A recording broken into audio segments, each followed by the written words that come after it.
Olá, meu nome é Mayara, eu sou do curso de enfermagem do Instituto Federal de Santa Catarina e esse trabalho fala sobre a diabetes pró-insulínica. Histórico da doença. Existem evidências da identificação de sintomas consistentes com os sintomas hoje conhecidos de diabetes, já na sociedade egípcia de 1500 a.C., onde é descrita uma síndrome caracterizada pela urinação frequente.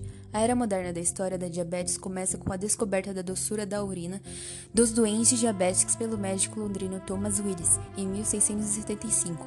Foi este médico que acrescentou o sufixo latino mellitus à palavra diabetes, cuja tradução literal é doce como mel. Aproximadamente um século depois, Matthew Dobbs, um médico de Liverpool, confirmou a presença de açúcar na urina e no sangue dos doentes diabéticos, sendo que em 1815 foi confirmado que o açúcar era realmente glicose.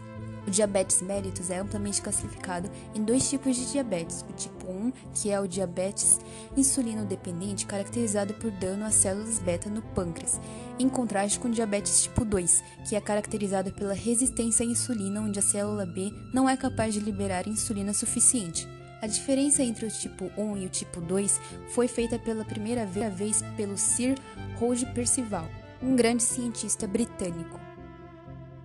Causas. Primeiramente, deve-se saber que a insulina é sintetizada nas células beta das ilhotas pancreáticas a partir de uma molécula maior chamada proinsulina, substância proteica, a qual é quebrada para gerar insulina e um peptídeo de conexão intramolecular chamado peptídeo C. As duas moléculas são armazenadas nos mesmos grânulos e são secretadas em uma razão equimolar quando a célula beta é estimulada. No meio intracelular, a insulina é sintetizada pelos ribossomos aderidos ao retículo endoplasmático rugoso. Após isso, é encaminhada para o complexo de Golgi, sofre modificações e atinge a sua forma ativa. Quando as células beta são estimuladas, a insulina é secretada se difundindo através de vasos sanguíneos do pâncreas. No complexo de Golgi, observa-se pilhas de vesículas achatadas, também chamadas de cisternas ou sacos membranosos, junto a vesículas secretadoras de transporte oriundas do retículo endoplasmático rugoso. Na face cis do complexo de Golgi, ocorre a fusão de vesículas contendo as proteínas sintetizadas pelo retículo endoplasmático, as quais são descarregadas através da fusão de membranas do interior das cisternas do Golgi. Na face trans, ocorre o brotamento das vesículas de secreção que se dirigem à membrana plasmática. Quando ocorre produção insuficiente de insulina ou mau funcionamento de qualquer uma das organelas citadas anteriormente, a glicose não consegue ser absorvida pelas células, acumulando-se no sangue.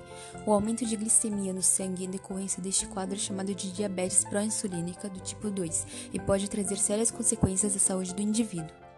Embora o diabetes tipo 2 seja fortemente determinado por fatores hereditários, é provavelmente poligênico, e os mecanismos genéticos específicos envolvidos continuam sendo pouco compreendidos. Os efeitos subjacentes incluem anormalidades das células beta das ilhotas pancreáticas e diminuição da sensibilidade do músculo, tecido adiposo e fígado aos efeitos da insulina.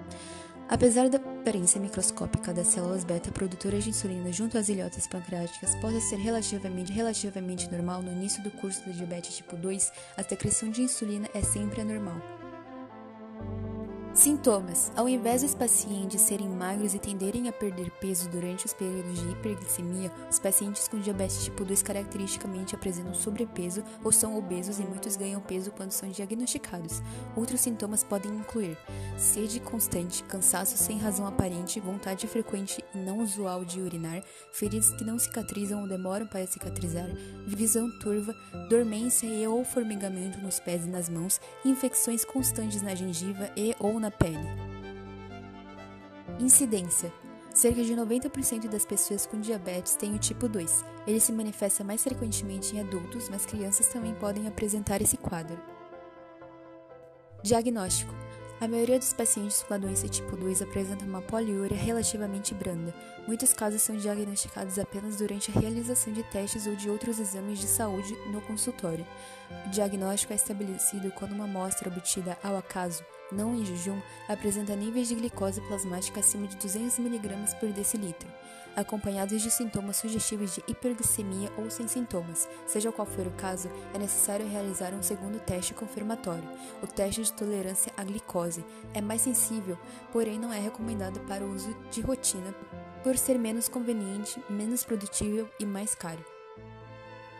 Tratamento. Na situação mais comum, a progressão da diabetes tipo 2 é gradual e a insulina passa a ser necessária somente após anos de tratamento bem-sucedidos à base de dieta, exercícios e terapias orais. O uso de insulina neste contexto difere em vários aspectos da terapia com insulina para diabetes tipo 1.